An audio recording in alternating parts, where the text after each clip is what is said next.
Saudi अरब का बादशाह शाह फैसल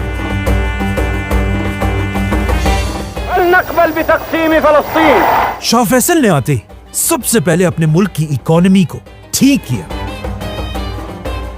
और जैसे ही इकोनॉमी ठीक हुई, शाह फैसल ने सारे मुसलमानों को यूनाइट करने के लिए दुनिया की सबसे बड़ी इस्लामिक कॉन्फ्रेंस बनाई। सारी इस्लामी दुनिया के मुक़्तदर रहनुमाओं को और आखिर जब फैसल की ताकत अपनी पीक तक पहुंची, शाह फैसल ने अरब मुल्कों को यूनाइट करके इजराइल पर हमला कर दिया। अरब की फौजें हर तरफ से इजराइल के अंदर घुस गई और पहली बार ऐसा लगने लगा कि इजराइल ये जंग शाह फैसल से हार जाएगा।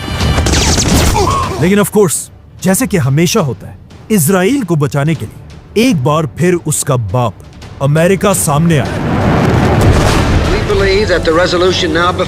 जिसके बाद इजराइल अमेरिका की मदद से अरबों से ये जंग जीत गया।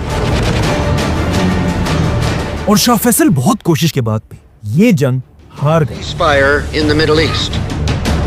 लेकिन हारने के बाद फैसल चुप नहीं बैठा, बल्कि उसने अमेरिका और इजराइल के खिलाफ अपना सबसे बड़ा वेपन निकाला। शाह फैसल ने ऐलान किया कि आज के बाद इजराइल और उसके हैंडलर्स को अरब के तेल का एक कतरा भी नहीं बेचा जाएगा। शाह फैसल के इस एक हुक्म से पूरी दुनिया की इकोनॉमी तेजी से गिरने लगी, जिसका सबसे बड़ा नुकसान सुपर पावर अमेरिका को। तो अब जब शाह फैसल इतनी आसानी से इजराइल और अमेरिका को धमकियां दे रहा था, अचानक इसके कुछ ही अरसे बाद शाह फैसल के अपने ही भतीजे ने धोखा देकर उन्हें गोली मारकर शहीद कर दिया। शाह फैसल के मरने से पूरी दुनिया में मुसलमान ऐसे ही खफा थे, जिस तरह आज आयतुल्लाह खामेनाई के जाने से।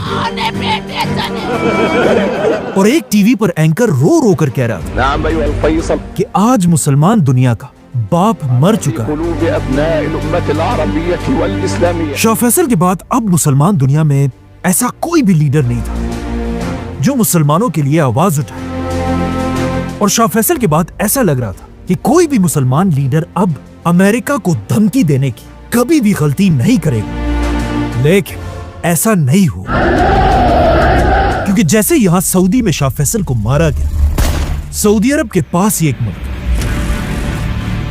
ईरान में एक नया लीडर तेजी से सामने आ रहा था। ईरान के लोग आहिस्ता आहिस्ता अपने बादशाह से नफरत करने लगे थे।